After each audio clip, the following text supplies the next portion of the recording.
आमर युव कवि श्रीमान धीरेन्द्र मल्लिक महोदय से आपण सम्मुख में संक्षिप्त अभिभाषण रखिए। मंचासीन समस्त अतिथि मानक मोर नमस्कार एवं यही शीतुआ संध्यार ये मंच सम्मुख में उपस्थित थी समस्त वरिष्ठ व्यक्ति मानक नमस्कार एवं सान सान भाई भौणी मान सस्नेह शुभेच्छा। माँ सरस्वती पूजा कमिटी चंपापाड़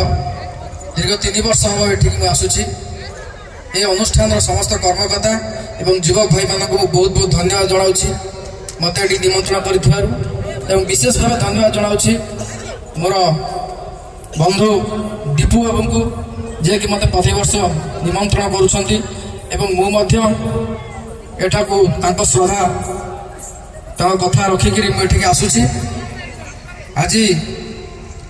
ये ग्रामवासी मैंने टे विशेष आसी ना शीत बोधे आसबे निश्चित तेणु मुझे तो दर्शक बेसी ना तेणु मुझे विशेष कहवाई शुणापी भी लोक ना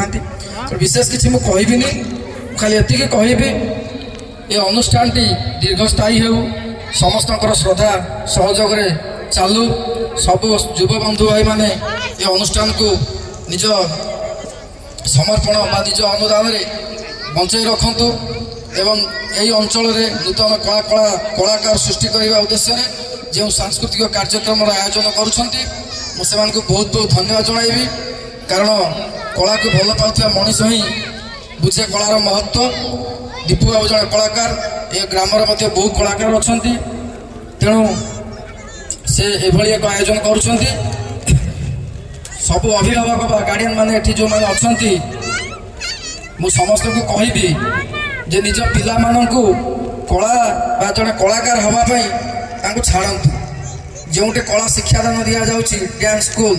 कि कला स्कूल तेणु से निज पिला छाड़तु आपण मैंने भावुवे जदि जे आम पिला माने पाठ पढ़ी शिक्षित हो सरकारी चाकरी कले भल चलिए ना कमेबे ता तो ठीक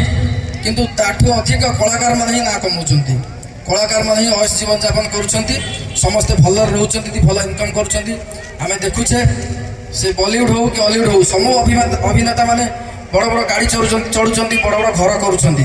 एवं जोटी ठिया होछंती सेठी ताको फोटो नेबा पय लोकंकर गहली जमी जाउछ